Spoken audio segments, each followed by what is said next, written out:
Good evening. Can you hear me?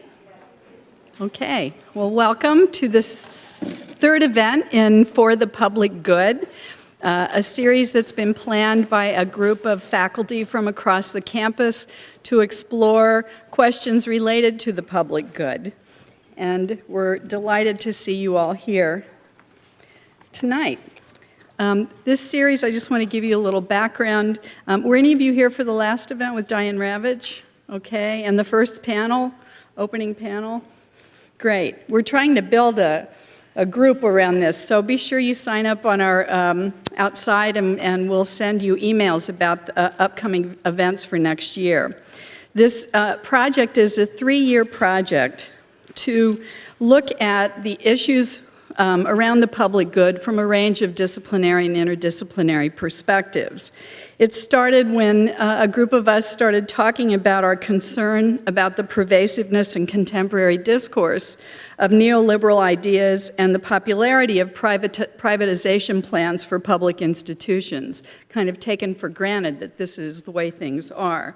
Our goal for this series is to reopen what we believe is a much-needed discussion of the broader purposes and benefits of public goods, public education, public health, public media, public space, as essential features of democratic life, or as noted by Michelle Fine, a panelist at our opening event, who called public spaces capillaries of democracy. That panel provided a philosophical and theoretical framework for looking at these issues, and our second event brought Diane Ravitch, historian of education, who talked about public education in particular and the threats she sees to its historic democratic purpose when educational decisions are made by private entities with little or no public input or accountability. Videos of these first two events are available on our website at www.barnard.edu/education, and tonight's event will also be posted there.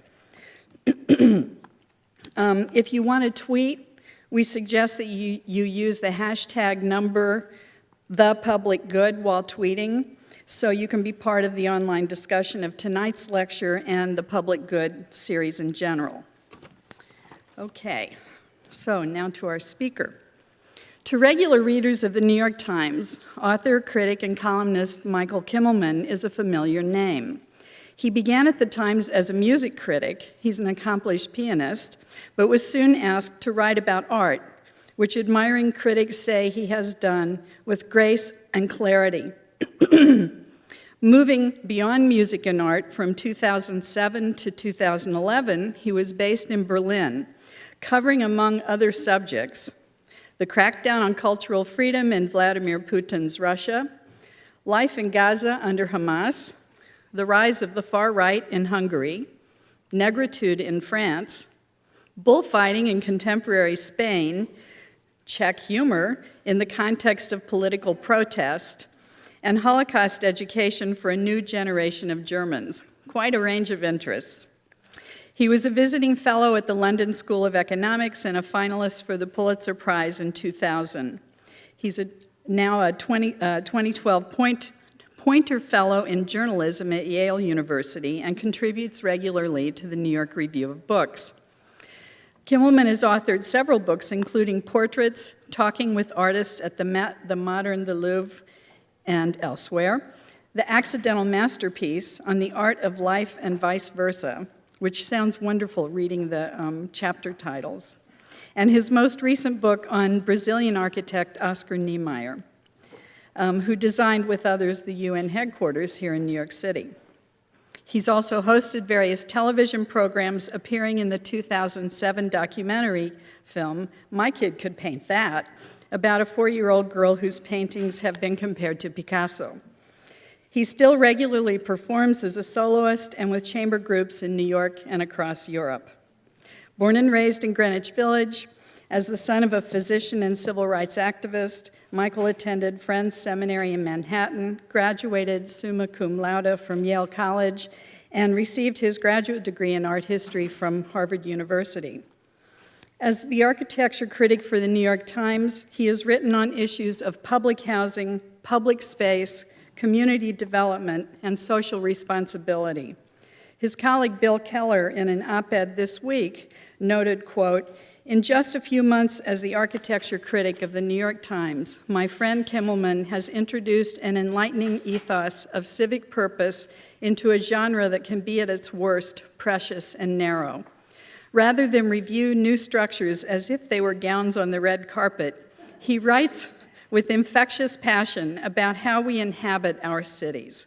He has written about making low-income housing less dehumanizing, about applying architectural intelligence to parking lots, about what makes a city pedestrian-friendly. In the process, he's made me care in new ways about the public spaces many of us take for granted or suffer in silence," end quote. Our For the Public Good faculty seminar read and admired his essay, In Protest, the Power of Place, in which he talks about the role of physical spaces for housing our memories and political energy and shaping our consciousness as democratic citizens. Hence the title of his talk tonight, Public Space and Public Consciousness. Please join me in welcoming Michael Kimmelman.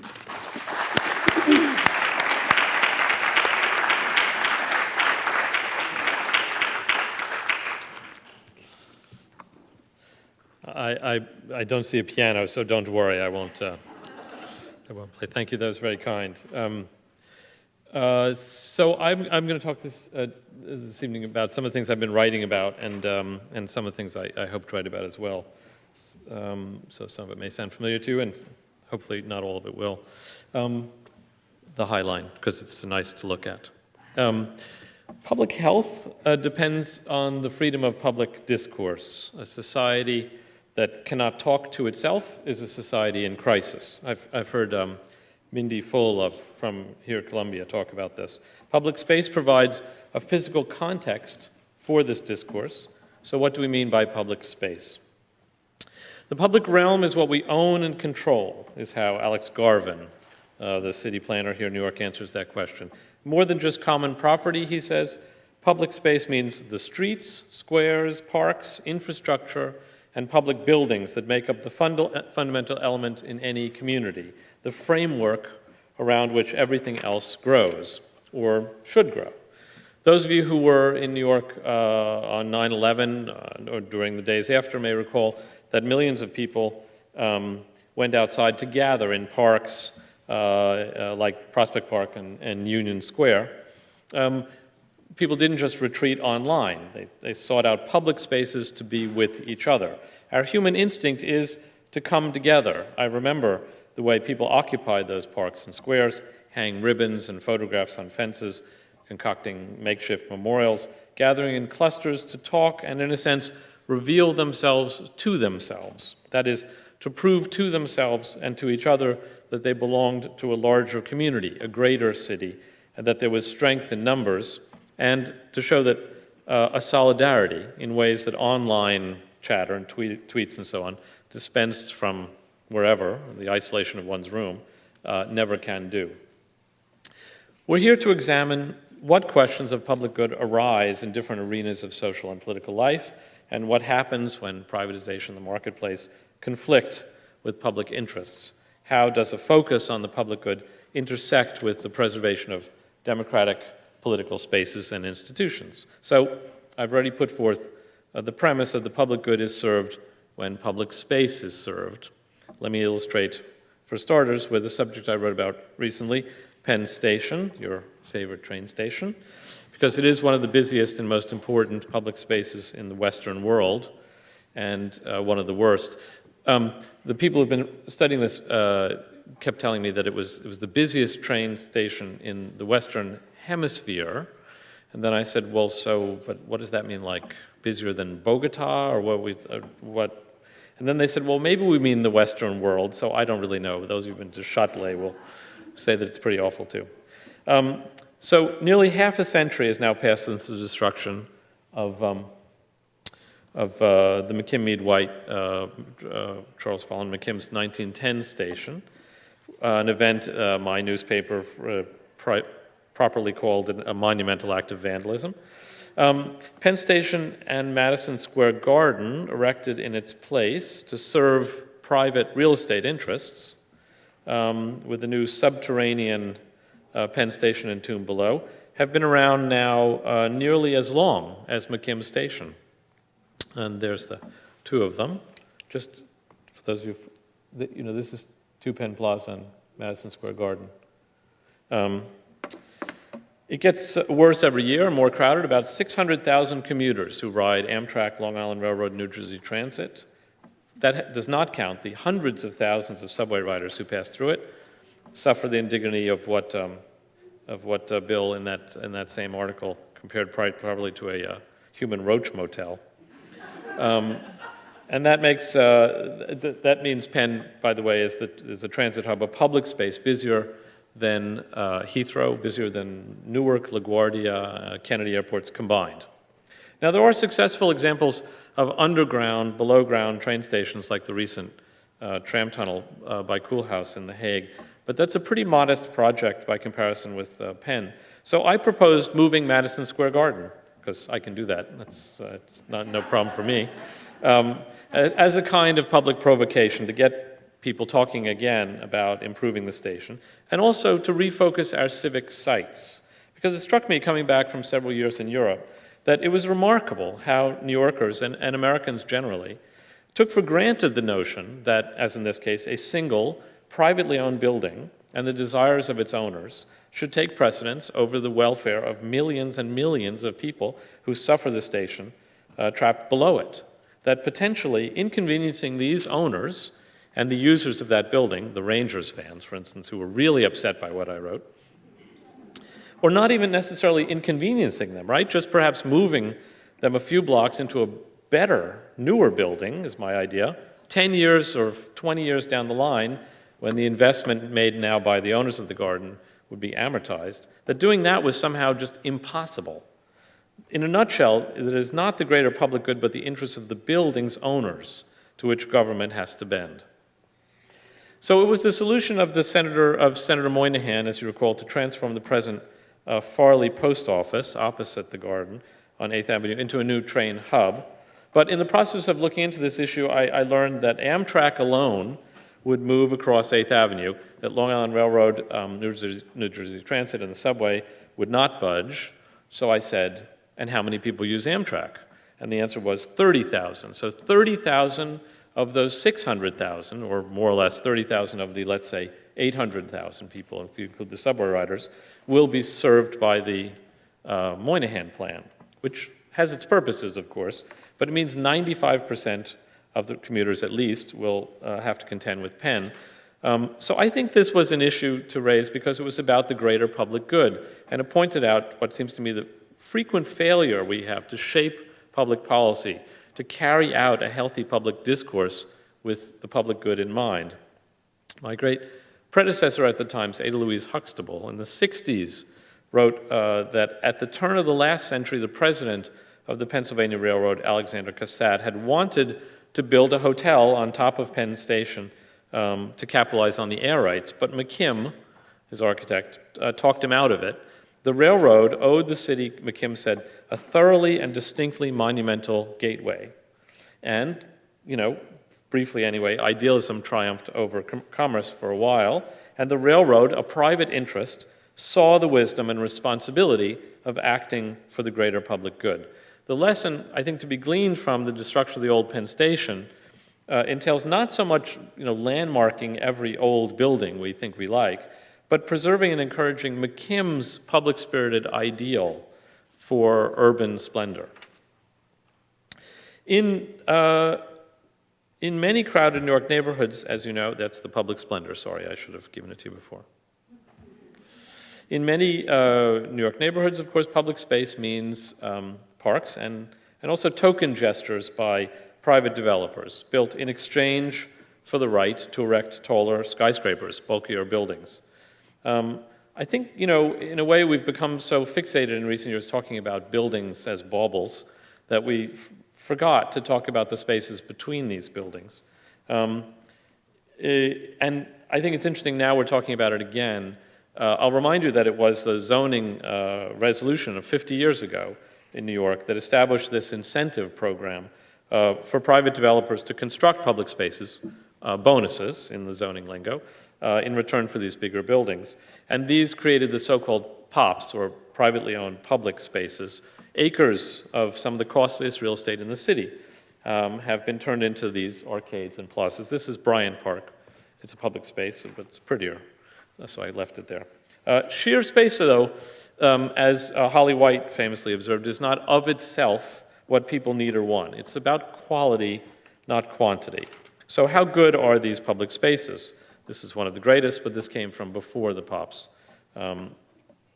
They're often, of course, open or closed at the whim of the private owners. You know, the lobby of my own building is technically a POPs, but I don't think if you were a homeless person, you would just go in there and hang out and be allowed to stay.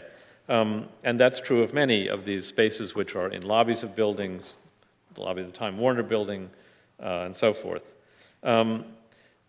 When I wrote about POPs, it was also interesting. The Times photographer who was assigned to take pictures for the story went out and about and was frequently stopped by security guards who worked for the buildings and told that he couldn't take photographs because it was private property.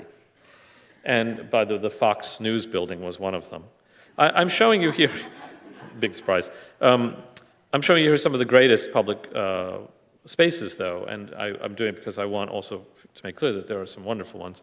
Again, many of them from before the zoning era. This is, of course, the Rockefeller Center Plaza. I think to survive mentally and socially, as the Finnish architect Juhani Palasmas wrote, we need to inhabit specific spaces. We can't survive in placeless, scaleless universe. So we give to the spaces we choose to occupy specific forms and meanings. We assign them scale and roles, and that's where architecture comes in. When we zone the city, we regulate building heights and bulk, but in terms of the public good, we don't often consider reversing this approach, zoning dense, evolving urban neighborhoods like Midtown or Williamsburg or Lower Manhattan, by thinking first about the shape of the public space before we incentivize private development and eke out from whatever, from that development, whatever public benefits we can. Back in the 20s and 30s, you know, the RPA, the Regional Planning Authority of New York, drew up these visions of public space for the city, these idealized fictions, and that inspired urban thinking for a while. Today, we do have this Plan YC 2030, which by current standards is a pretty visionary document, but mostly we have a Byzantine bureaucracy that pits development versus preservation, private versus public interest community boards in ways that tend to promote paralysis. The existing system, I think, breeds cynicism about government. You have this often well-meaning regulations and also opposition groups empowered by access to the courts, and all of this creates barriers to the investment of public money in major improvements like infrastructure. Look at the opposition, for instance, to the HighSpeed Rail in California. By the way, this is one of the lovely public spaces we have at on 6th Avenue. I'm sorry, this is 7th Avenue, yeah, on 50th. The high-speed rail in California, Peter Calthorpe, the planner, has pointed out that opposition there to the high-speed rail has come not just, you know, from the Tea Partiers, but also from environmentalists, from NIMBY residents in liberal Palo Alto, and also the fiscal conservatives in Orange County.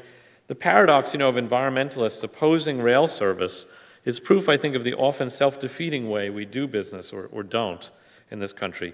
Big-scale change happens, if at all, very slowly and incrementally. You know, the sort of visionary will that produced WPA projects in the 30s and 40s, from which we continue to benefit, now seems so anachronistic. It takes a kind of rare political strongman like Richard Daley in Chicago to push through something big and great entirely for the public, like Millennium Park, which is, you know, 24 and a half downtown acres of cultural attractions, arisen largely from rail yards and parking lots. And I went recently to Madrid to check out West 8's plan for Madrid Rio, which is a 6-mile-long public park built on top of a buried highway that arises, again, from a political culture that presumes public service can be, it should be, an end in itself. I chose this park because it illustrated for me this European viewpoint toward public versus private good. You know, the burial of an intrusive urban highway the construction of a public park on top of it, and consequent reconnection of the neighborhoods on either side, which had been separated and isolated as a consequence of this highway, was not something that is unheard of in America, right? We have highway removal in conjunction with urban revival in places like Milwaukee, San Francisco, even New York with the Sheridan Highway. But in conjunction with the creation, this was actually the funniest thing for me. So I went there. I was going to say the creation was something else, but I'll tell you in a moment. So, these neighborhoods here were cut off from these neighborhoods here. And this is not the best view now because there are many of these bridges now which are pedestrian bridges. But in any case, I went there and I said, well, this is kind of astonishing. 6 miles of, parks and they said, yeah, and then of course there are the metro stations. I said, oh, metro stations, how many metro stations have you installed? They, built in the last few years. They said, oh, one of them said, it's 100. I said, what? So the other one said, no, I think it's 105, actually. I was just looking at a housing project, a mixed-income housing project on 124th Street and 2nd Avenue called Tapestry. It's very interesting. 10,000 applicants for the 37 low-income apartments, which tells you where we are. But anyway, so the 2nd Avenue, subway is going to apparently go by there. And I was thinking, the 2nd Avenue subway and 105 metro stations in the last 5 years. It has to do, of course, there are many factors in this, but it has to do, I think, with political will and a scale of ambition for public improvement that really is fairly inconceivable here.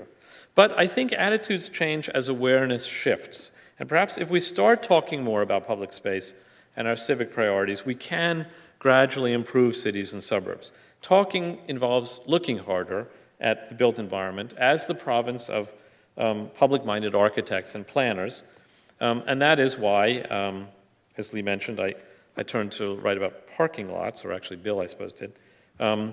There are 105 million, maybe as many as 2 billion, that's a pretty wide range, parking spaces in the United States. That's how little we know about how much space there is, but somewhere in that range. A third of them are in those asphalt deserts, disused parking urban lots and shopping malls that we claim to hate, but we keep building.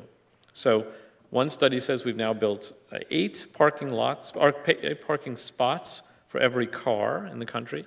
Houston, the leader in such things, is said to have 30 per resident. And in some areas of the country, some U.S. cities, parking lots cover about a third of the land area. So it's the most salient landscape feature in the built environment. So let's settle on a figure of, in the middle, say 500 million parking spaces. That would occupy 3,590 square miles, which means we've paved over the equivalent of Delaware and Rhode Island. And if the number really is 2 billion, then we're talking about 4 times that, which means we've paved over the entire states of Connecticut and Vermont. So I will remind you of what Lewis Mumford wrote a half a century ago. The right to have access to every building in the city by private motor car in an age when everyone possesses such a vehicle is the right to destroy the city. What was true then is even more so today. It seems to me that parking lots are a fair topic for architects and urban planners and for public debate, and that beyond making them, greener with porous materials and trees, people like John Kaliski in LA is a leader in thinking about these spaces creatively. And aside from, the occasional celebrity architect garage in Miami, I think we need to think more about improving these existing lots by considering them a part of the public sphere, as public spaces or potentially public spaces, because they belong to the infrastructure of our streets and sidewalks, and they're places potentially for various activities. Not all, good architecture, after all, has to be permanent.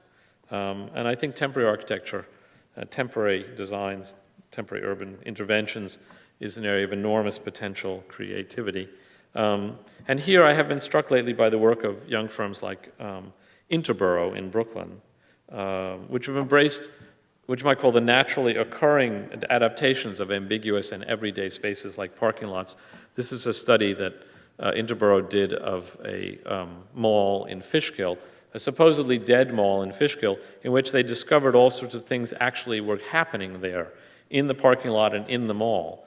it was closed, and yet there were, except for one or two shops, but all sorts of things happened. And they were saying, well, maybe we can capitalize on these things that are taking place there and begin to see these spaces not as just dead spaces, but as spaces which we can turn into much more useful public spaces. And, hundreds of lots, after all, are now taken over by farmers markets, street hockey games, teenage partiers, church services. Some churches hold their services there. And I think we need to recognize and encourage this sort of diversity.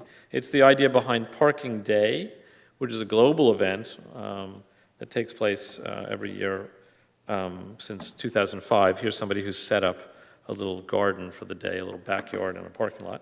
It invites anybody to transform these metered lots. So people have done all sorts of things. They set up temporary health clinics, bike repair shops, they hold seminars, they've had weddings. So these lots may not be pretty, but they can be occasionally made into more versatile and social spaces if we begin to think of them that way.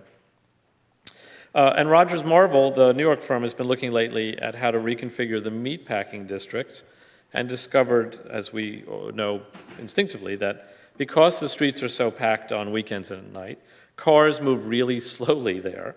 Bikes and pedestrians share the streets. So stoplights are kind of unnecessary. This space where cars park and the cars move through and people walk, it's a kind of de facto public square.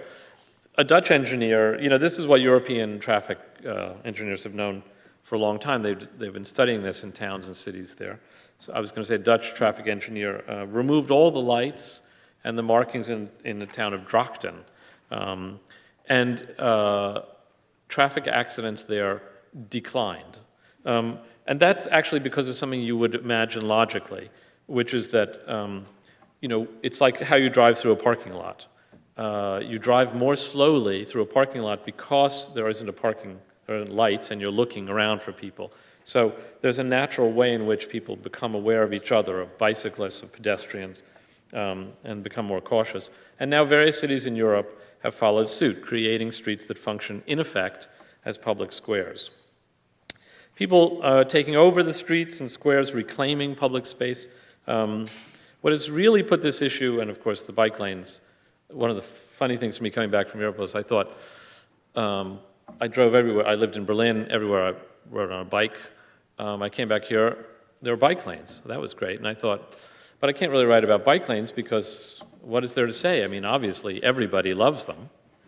And so it took me a little while for the penny to drop and realize that that wasn't true. So and there are many problems with how to institute a culture of biking in a city where it hasn't existed. It works in a place like Copenhagen or Berlin, where you don't have the same density, but also you've had a culture of biking for decades.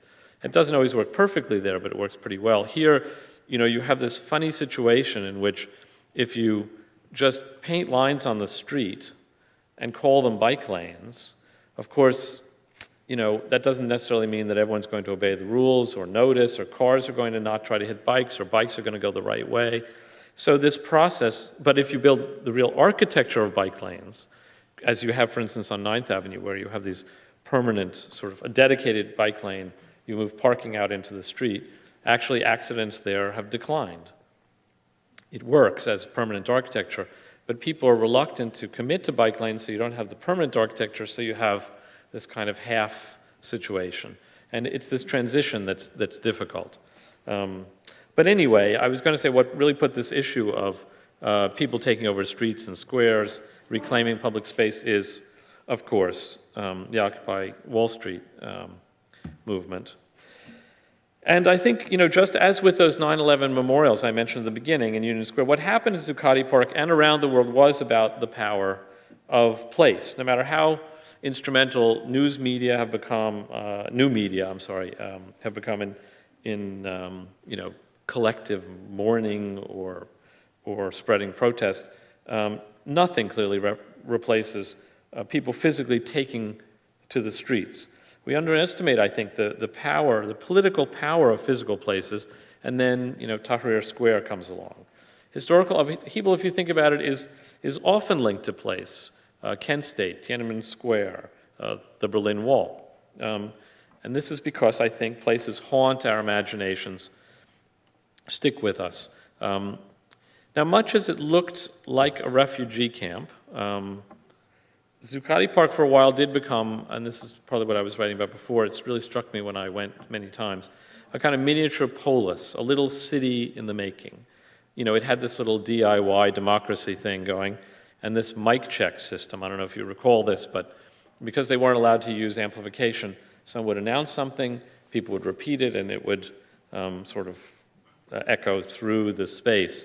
It worked sometimes, and it was a kind of interesting thing. It reminded me, not to be pretentious about this, but it reminded me of Aristotle's remark about the limits of a civil community extending only as far as the herald's cry, this idea that there was a connection between the physical human voice and the functioning of the community. Now, that Zuccotti happened to be one of these privately owned public spaces, was one of the delicious ironies of the movement, and suddenly made people aware of what POPs were.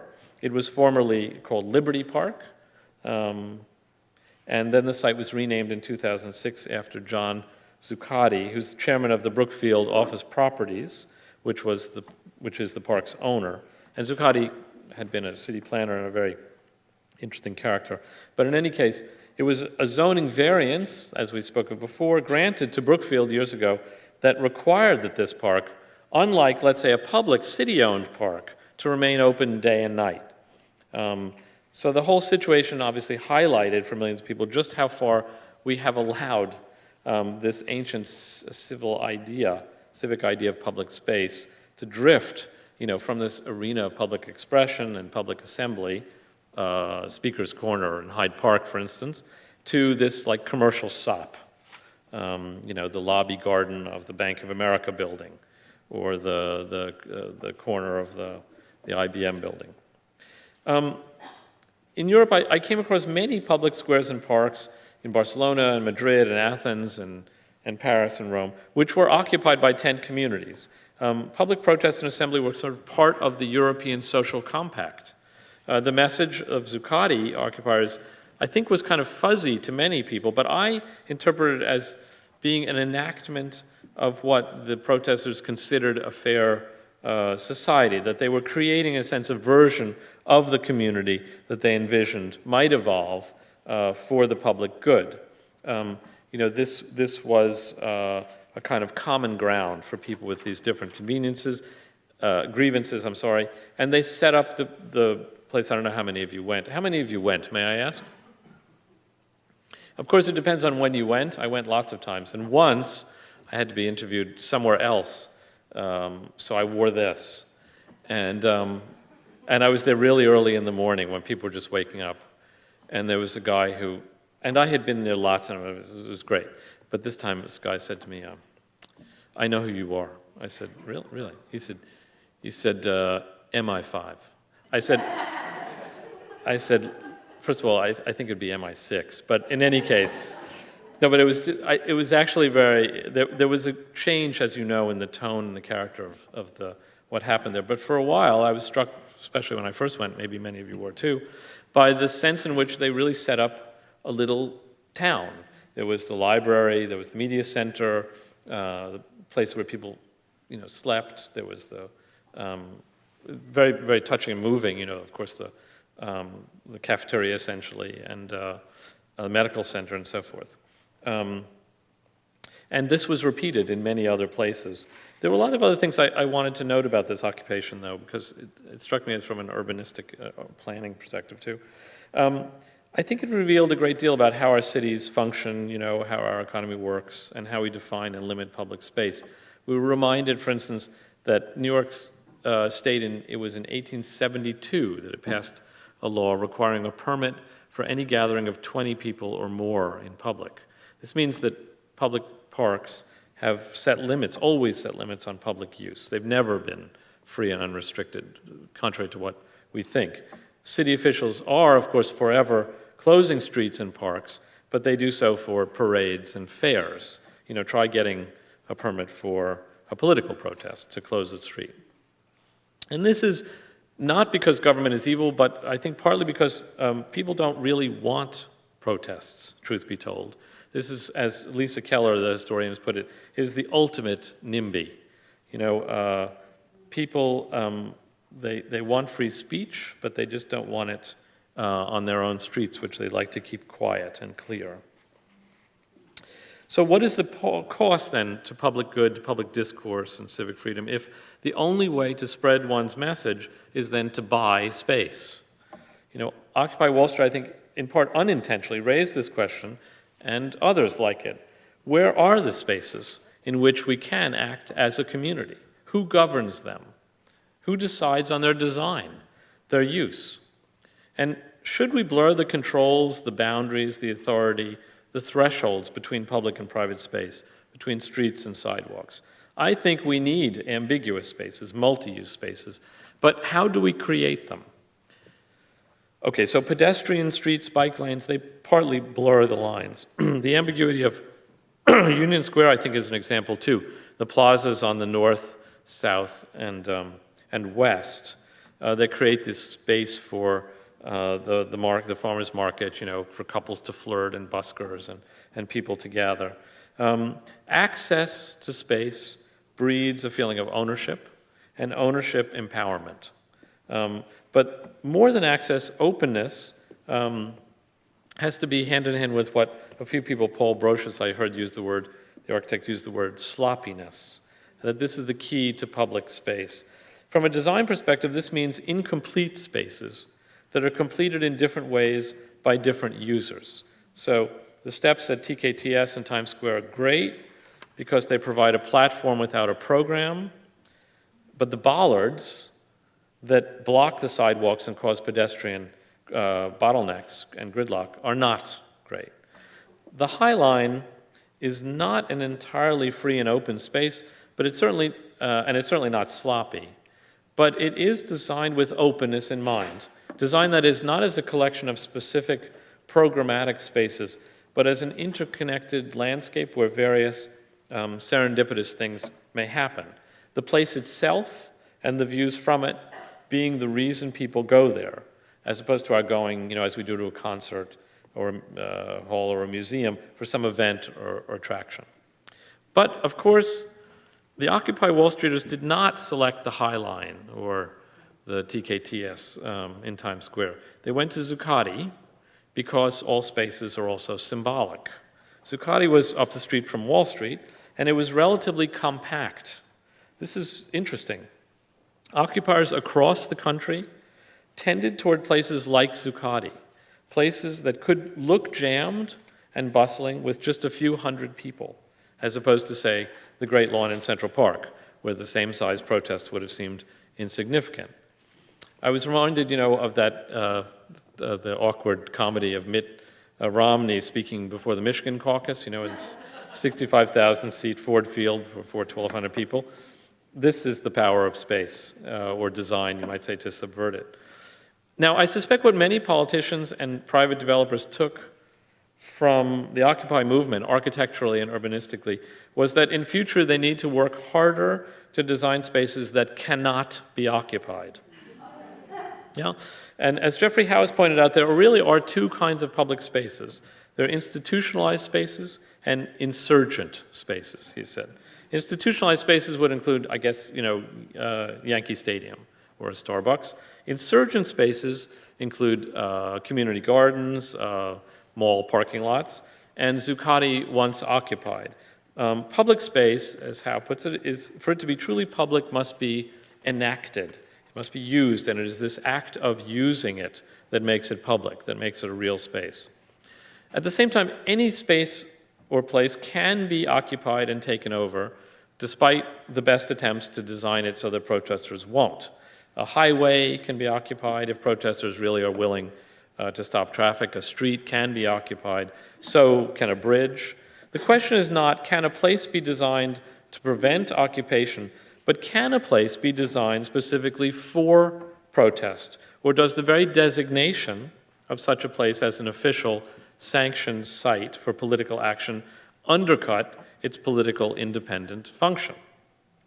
Europe, as I noted earlier, has plenty of these public spaces, sloppy spaces, let's say, where protests may arise. For the Olympics in '92, Barcelona designed all sorts of these public squares and plazas, these neighborhood spots that can get used for Tai Chi classes or concerts or rallies. And I think Catalans embrace this flexibility, this serendipity. American cities could use a lot more of these. New York especially, if you leave Manhattan and go into the other boroughs, especially Queens, Staten Island, and the Bronx, you find very few places where people gravitate and hang out. Forget protesting. They do on sidewalks, of course, but sidewalks are not enough. So, a healthy city has to have a robust diversity of public spaces. It needs destination places like Central Park, but these don't touch the daily life of most people the way neighborhood squares do. It happens that the grid that has defined and in many ways given birth to New York's urban vitality had almost no squares or parks in its original plan. It was very much a real estate-driven design, and we have had to carve them out of the grid to wrest them, essentially, from the grid's monotony. To the extent that the city has become more livable and humane in recent years, the improvement is attributable to the quality of our parks and the changing waterfront. Here, I think the Bloomberg administration has worked hard to do that. I want to end, though, with a consideration of something I'm just looking at now and will write about shortly, and that is NYU, because I think it raises a classic example of public-private space. So for those of you who don't know, NYU is proposing and looking for variances and approval from the City Council to develop two super blocks just south of Washington Square Park, which are occupied, which are NYU owned, the property that they're looking to develop, and to which they want to add, theoretically, 2.5 million square feet of development. So that's on these two large blocks, the equivalent of the Empire State Building. Do you know these blocks? Right, so I'll tell you. Am I talking about a place that everybody knows or nobody knows? So, okay.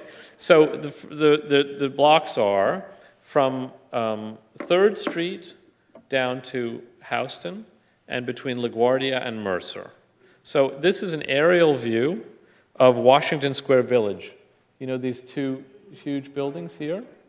And this is, and the south, that's on the north, right? So that's between Bleecker and 3rd, LaGuardia and Mercer.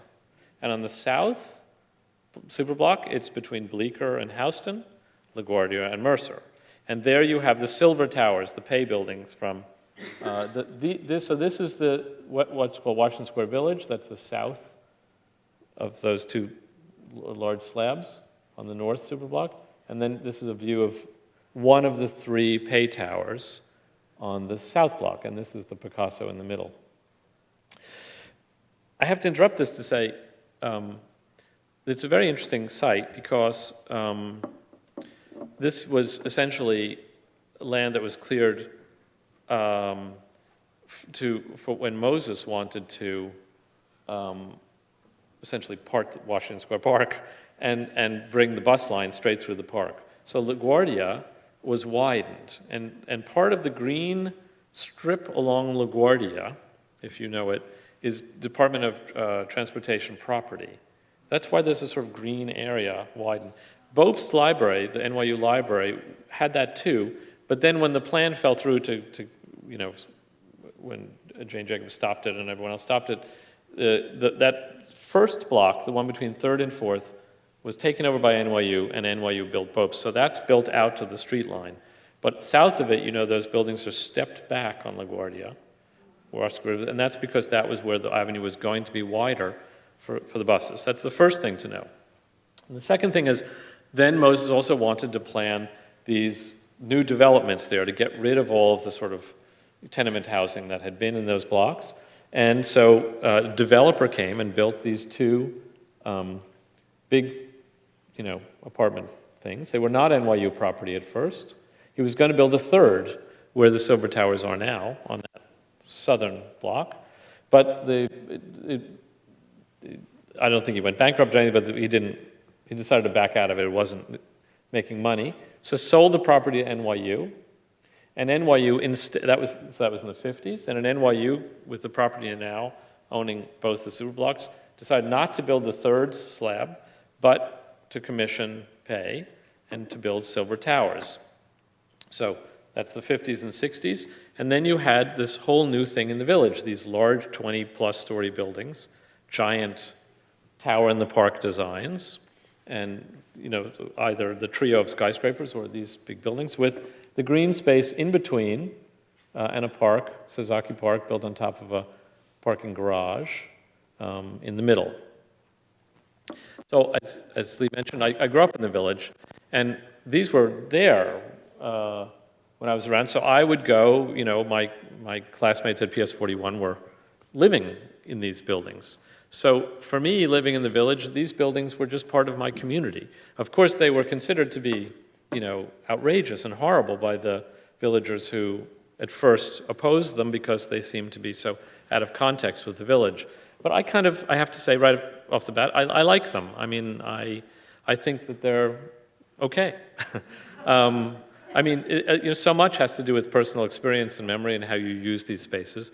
And when we talk about things like towers in the park, we often talk abstractly as if every place is Pruitt-Igoe and everyone is living in misery. And there's obviously, I think it's very important to begin to unpack the context for these buildings. So I sort of like these buildings. Now, NYU is proposing to do a couple of things. They want to, in this area here, here's what they've done so far. They built this single-story strip mall, which you may know, that closes off public access to what is a privately owned public park. Nobody knows that you can go in there and hang out and do anything because NYU put up gates and put up this little strip mall and allowed these areas to deteriorate so that people who are here may go in and know that there's little playground and stuff, but it's very unattractive and nobody really wants to go in. Even universities occasionally do this sort of thing. In order to develop property, they'll sort of let it deteriorate to the point at which they'll say, this is just terrible. Who would not want to develop this land? I mean, surely you want something better than this. And what they plan to do here is what they propose to do, this is called the Stalking Horse of development, is to build two they called it boomerang-shaped buildings, which is, I think, an unfortunate phrase, actually. But they're very, very big, and they would be here on either end, and then to re-landscape the whole thing at grade. The buildings would occupy essentially where the ovals are, but bigger, and then this whole area would become, they say, much nicer. And underneath, they would build 5 stories of underground space, so it would be about 1.2 million square feet between the buildings and the underground that they would like to develop. Honestly, it's an interesting proposal in that I think they are, even if it's a theoretical thing that they don't expect they'll ever get through or that anybody will allow to be built, it is an interesting, I believe in the idea of infill and the idea of architectural juxtapositions. I think I'm not a purist about this. Why do we love Rome? Because someone has a theater and they built, a house on top of it. I mean, I think that's fine. And I don't think that even density is really a problem in the village, although my aunt, who is at every one of the community rallies, I have to go get her, and my cousins are always there too, if my cousin's not getting her. She hears me say this and steam comes out of her ears. But I think the village is flexible. But I'll get back to having said that, what I actually think. And on the southern block, they propose to take the gym that they built on Mercer Street, the corner of Mercer and facing the Angelica, right? Which is just an appalling building. It's this single-story brick, windowless, monolith, and to replace it with a very large, multi-story, with a podium on the bottom and then different towers. They call it the zipper building because of the different towers that be configured like a zipper. That would house a new gym, a hotel, classrooms, lots of other things. And then on the corner of LaGuardia and, it's probably more information than you want, and Bleecker, where there's a supermarket, they want to build a dorm and provide the Department of Education with space for them to install a new public school. The supermarket would move to the Zipper building, which is essentially at the other end of the block. I raise all this because, you know, it's an interesting case for me of these competing demands we always face in the city. You have a university which wants to grow. University is a good thing. It's even good in the village, although everyone in my family and most villagers would tell you it's been the worst neighbor ever. That's not quite true. It's just they've hired good architects to do the worst works they've ever done. And pay, by the way, being an exception. I think the Silver Towers are elegant and quite nice. And by the way, there are 3 towers, and one of them is Mitchell Lama housing. And I'm somewhat ashamed to say this, but I also think it's proof of the way these things work. I never knew it was Mitchell Lama housing. Never. And I think most people do not know. But generally, they've built horrible buildings that the distrust is for good reason. My immediate take I'll reveal to you here, I'm still working this out, is the community board, of course, said, not a blade of grass can be changed and, over our dead bodies. And in the theater that is New York development, this is what I meant earlier on about this agonistic, slightly counterproductive process, which doesn't begin with, you have a developer proposing something they really don't think is ever going to pass, so that you meet somewhere in the middle. And the community board saying over our dead bodies, because if they compromise at all, they'll never get back what it is that they want. So you start from a very kind of, maybe it's just reality, but you start from in this form of theater, of opposition. But I think that, in fact, the Zipper building that they're proposing, the bulk may be too big, but I think it's okay to restore some street life there and get rid of that gym. And I don't mind a public school for the city.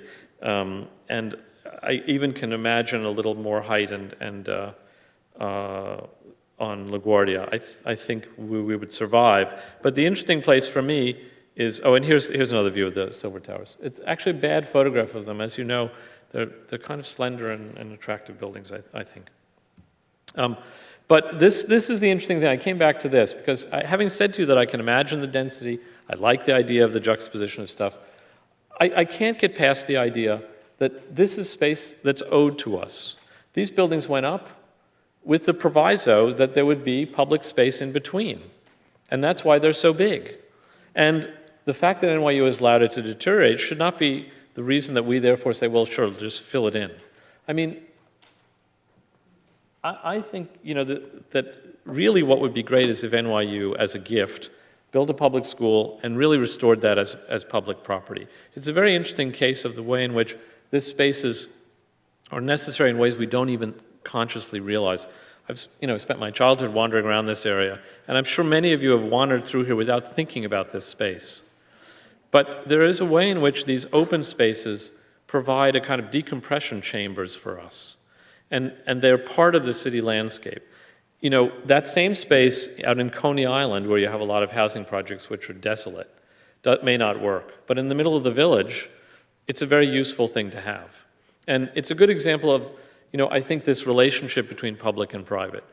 NYU, I think, needs to develop. It needs to develop in downtown Brooklyn. It deserves to have some more space and modern facilities here as the university improves. But I also think we as a city need to demand things of our government and of our private, even our beneficent private developers like NYU. So my hope offhand, I'm happy to hear what others out here have to say, is that somehow this will be reclaimed, re-landscaped, and turned into a genuinely public space. I think that would be a real plus for the city. That's it. Thanks.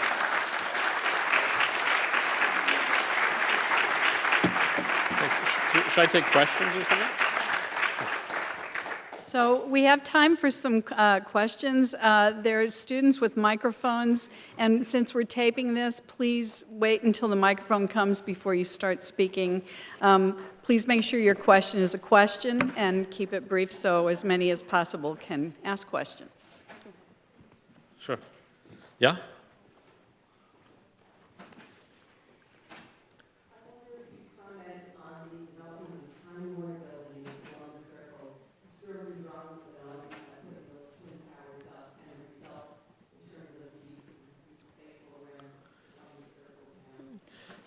Yeah, I mean, you're asking what I think of the Time Warner buildings. I mean, let me answer by saying, isn't it interesting how a mall doesn't work in New York? I mean, as a public space, that is an amenity too. I don't know how many of you go in there. I mean, I guess if I myself don't eat it per se very often, but it's not really a successful space. That corner has always been problematic, of course, and the Coliseum was a problem too. I'm not so troubled by the height of those buildings. I've seen worse things. We all have, right? There are these funny sort of. I suppose I'm most struck by the failure of that space to function as a real public gathering place. I mean, the Rose Theater within it is okay, but we don't want to go up an escalator to go into to shop. It's not a it's not a New York thing to do. And well, it's not because we have the luxury of having streets, and it is that sense. What happens on a street? It is this feeling that you are in control of your own space and that you can move in different places and lots of things are happening around you. And the very nature of mall life is that you eliminate the unpredictability of it, and that you're conditioned to go in certain ways, and things cannot disturb your shopping. Yeah. Right here. Is this mine? William White wrote about pops in New York City, and he said the ones that were most effective were the ones that were visible to the street, that people felt uncomfortable going into the public spaces that were blocked off. I was wondering if you could apply that to your problem right. in terms of those two Absolutely buildings. right. No, it's true. I mean, NYU, that's right. You don't feel like going in there, and you have that slightly raised park. That's the Zuccotti Park, which is elegant 60s park, but 50s, but it doesn't. You don't see it. But of course, the really interesting case there is this slide I showed earlier. Is Bryant Park, because White worked on this, and this was, of course, the key example of the failed public space for many years. Bryant Park was, and why? Partly because it was raised and screened by the trees, so nobody wanted to go in there. It was just, drugs and crime. So I think he's absolutely, of course he's right. I mean, the genius of what he wrote is that it's so transparently true. As with Jacobs, when you read the book, what is it? You're just saying, of course. Well, how can people not know this? But I think what happened at Bryant Park is a really very profound thing because, it was a public-private alliance. There was a lot of private interests that got together to improve the park. And the site of the park, it still is raised and not visible from the street, but that was gotten around. Now it's virtually the model public park, right? I mean, it's just an amazing thing. It's very European by comparison with almost all other. This is the park that I feel most used to because this mix of different activities, and you sit and have it's a cafe, maybe there's a little something going on, some theater thing, boule, ping pong. Yeah, it's and they looked very closely at how European parks work, so that there's constant activity. Yeah. Oh, sorry.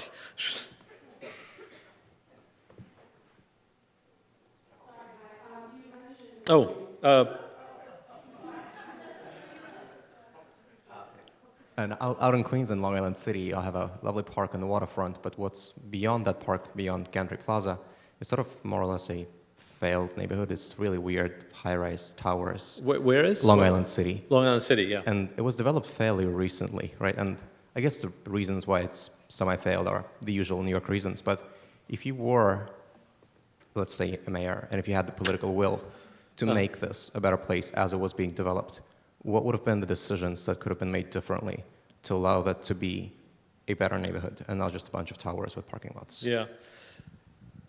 We're talking about specifically Long Island City? Specifically Long Island City, that is. Yeah. I have to admit to you that, I haven't been back that long. I've just been back about 4 or 5 months, so I haven't looked around Long Island City a lot. I mean, it is really weird, though, the way it looks. I mean, it's like we've added the view we have of New Jersey in Long Island City. I mean, I think that has to just, I think that has to do with architectural oversight by the planning people. I think that's really the issue. And in terms of the waterfront in generally, I like what's happened with the waterfront areas, but I do think we have to worry a little bit about the idea that they all, I mean, they're not all becoming this way, but there is this tendency towards, turning everything into a park. So I think mixed use on waterfronts is good. I think lively cities have that kind of mixture. In Long Island City, I mean, I'm slightly avoiding your answer because I haven't looked around enough to know, and so I feel a little uncomfortable saying. But I think what's really happening there is something else too, which is there's such a desire to really develop these hubs outside Manhattan, downtown Brooklyn, Long Island City, Jamaica, and so forth, that too much authority is being given over to private developers to build just, whatever, because there's such a desire that those areas really push forward more quickly. And I think with the economy being poor, there was probably an inclination to allow buildings that were not as not good enough. Downtown Brooklyn is another example. I mean, the Atlantic Yards. So, sorry, you have the microphone. So. You mentioned at the beginning that public goods were going to be features of democratic life, and I was curious as to what you think about a place like Egypt, Tahrir Square, where they're in the process of rebuilding a state, and they want to look for ideals of democracy. How could that conversation be incorporated into laying down a new constitution, making people aware of the necessity of public space when there's so many other issues in here? It's a complicated question, of course. I mean, it's not that having public space is going to produce democracy. I think what I was suggesting at the beginning was there's a relationship between the use of public space in democratic societies and the occupation of those spaces, as at Tahrir, becomes a way of expressing democratic values, or at least the desire for them. But that in itself is not going to, and it doesn't determine what kind of society emerges from there. I think it's not clear what's happening there yet, and I think we're getting too worried too fast. But I mean, I think it was interesting there, as in as in Berlin with the Wall, or even Red Square. How much these spaces themselves need to have this performative quality, and I think in designing cities, I'll give you an example. So Washington now is considering different areas of the mall to be redeveloped, including what is that area? Right? Is it Union Square or something like this? Is that what it's called? I'm suddenly forgetting it. No, it's the one right in front of the Capitol building. The reflecting pool, fine. Union Square. And so this is now, there's a competition to redesign Union Square. And it's an interesting thing because it had been part of the parks, national parks, and then it was taken over by the congressional authority. I don't remember what they're called, but they control Congress. Because I think the fear was that it would be redesigned in ways that the Congress would not approve of. But at the same time, it is a potential, sort of speaker's corner public space. Now that'll never happen because Congress will never allow it. But it is interesting that we have an opportunity now to reconsider, I think, what kind of spaces we want to create in order to express something about our values. And I think the debate itself over what will become of something like a space like that manifest. This is what I was saying before about enacting. The space itself has to somehow be activated to stir the conversation that leads to a question of, do you get a democratic society? Do you have a, do you have forms of repression or not? I mean, it's the activation of the space that is key. Yeah.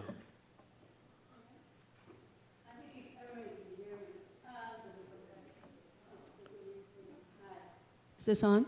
Okay. Hi, thank you. It's a great talk. I wanted to add, or ask, you're describing space as geometry.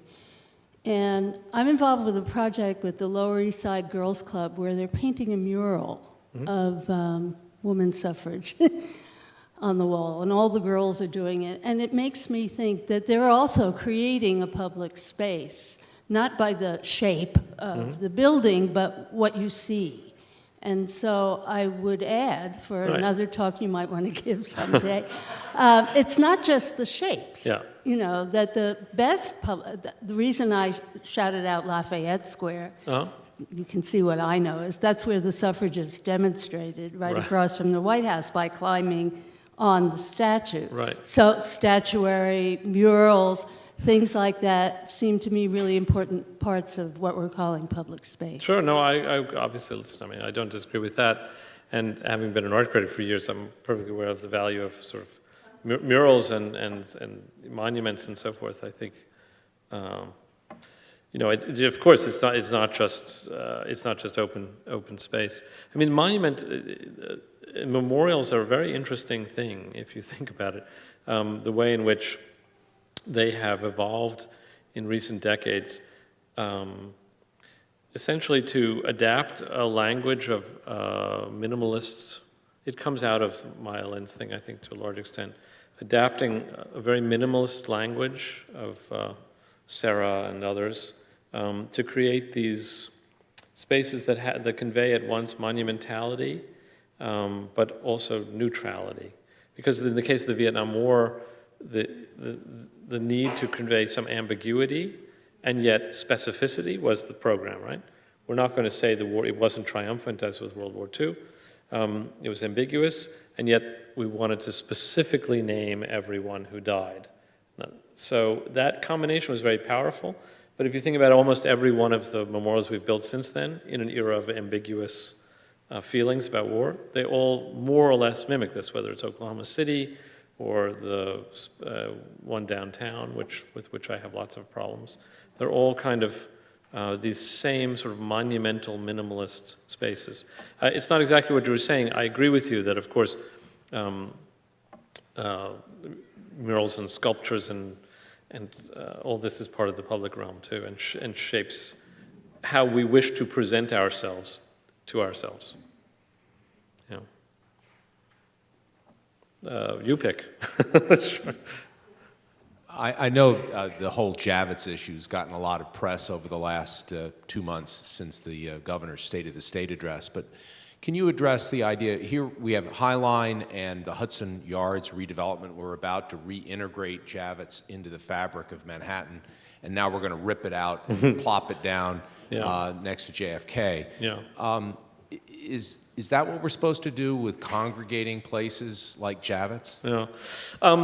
So, you know, my little brainstorm about moving Madison Square Garden was based on the governor's, popped up when the governor made his speech. And just to be clear, explain to you, for those of you who don't know, so the governor in his State of the State speech mentioned that he had worked out with, Pat Foy, I guess actually, worked out with Genting, this Malaysian gambling company, to build a new convention center, the nation's biggest convention center or something, adjacent to the Aqueduct racetrack with a big casino there, and then to close Javits, into which we're pouring like $500 million at the moment for renovations. But my immediate reaction to this was slightly different than what you're saying, which was Javits has been something of a problem because it's not big enough for many conventions, And it's also the construction has been a big problem, so there's constant repairs that need to be done to it. And it sort of ruined the streetscape. It disconnected all those blocks, 10 blocks of the west side from the rest of the west side and from the river. And you know, it's not a new building now.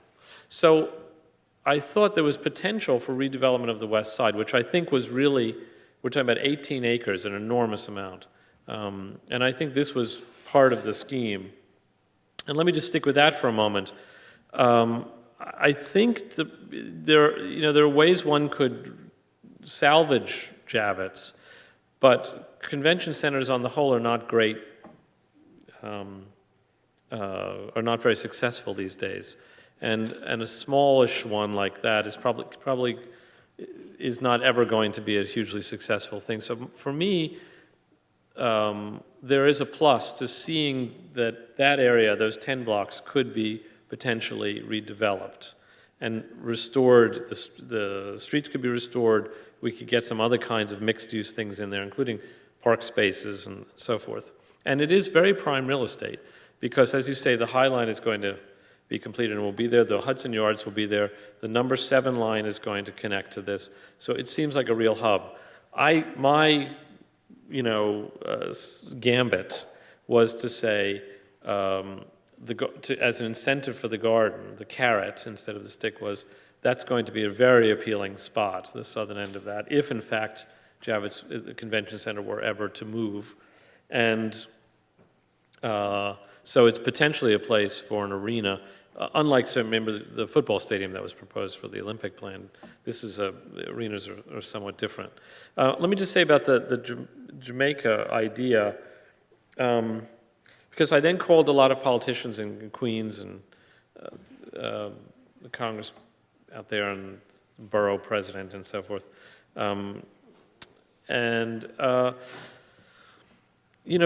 far as I understand that area, it really is, it's very poor and has really nothing going on out there.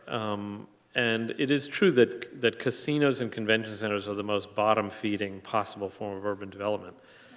But they do produce hotels and restaurants. And hotels and restaurants, and this is largely immigrant community. And so the general feeling, it seemed, of politicians out there who were not high on this plan originally, they wanted a convention center at Willets Point, was that this was a basically okay idea. And from Genting's perspective, you have to remember that the convention center is just a political sop, because they're going to lose money on the convention center. It's not going to make money.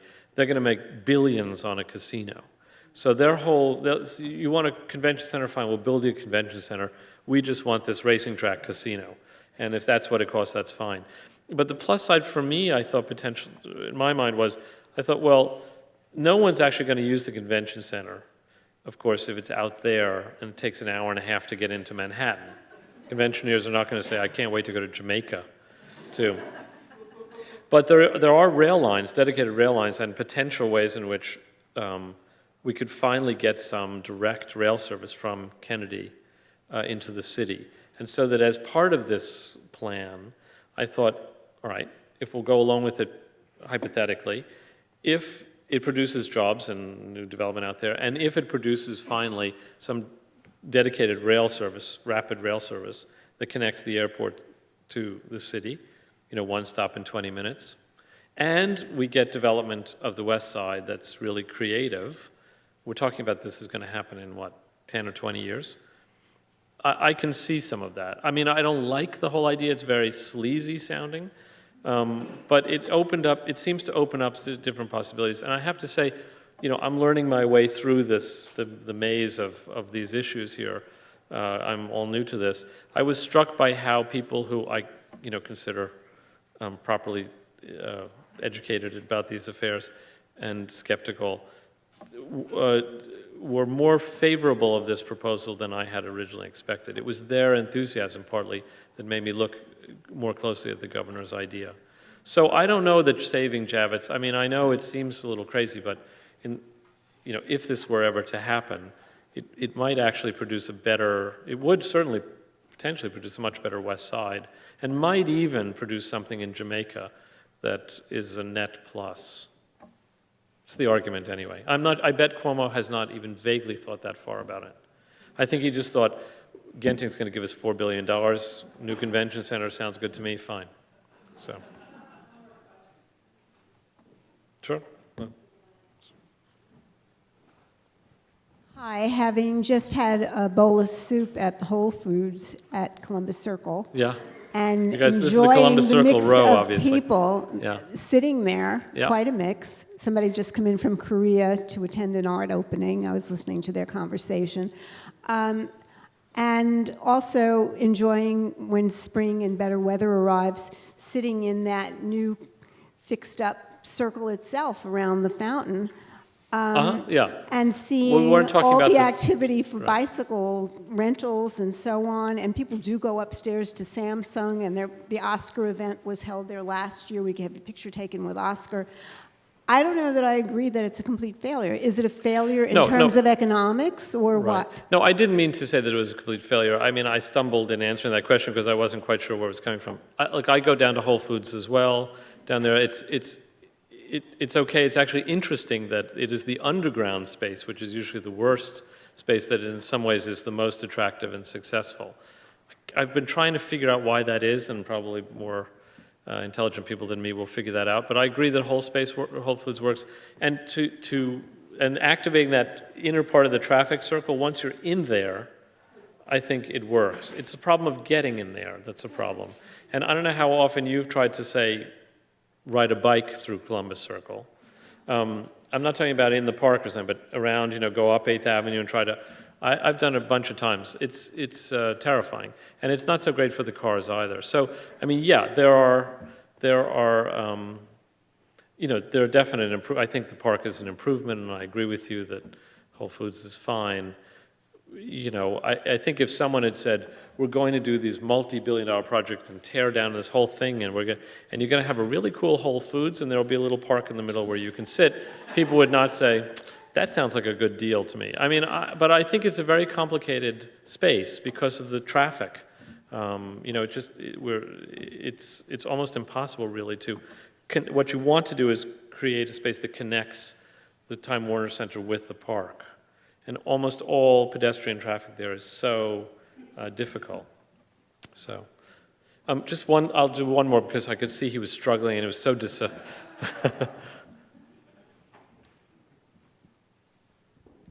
Yeah, sorry for the push. I think you could just answer this one pretty well. It seems like right now our public process is really kind of set up for a lowest common denominator, that there's NIMBYism, and the developer is going to kind of over ask, and the city's going to, or the community's going to say no, no, no. And it's kind of this very alienating process that I think millions of creative citizens don't even engage in because they're so bothered by it. How can we elevate the sophistication of our public engagement process? Whose responsibility it is? When will that happen? I mean, look, what I was suggesting here was I think there has to be, I mean, the nicest thing that I was very flattered and shocked by what my colleague Bill wrote about me, but I think the key thing that he said is I'm still, new enough to be kind of not jaded. And I do believe, I really do, that this is an interesting moment, that there is an appetite for a real discussion about these kinds of affairs, about issues of infrastructure and public space and improving our cities. And in many ways, the conversation about architecture was held hostage to an important and interesting but relatively narrow band of the spectrum. And I think that there are all these people out there who really care about how cities work, because we're talking about how we live.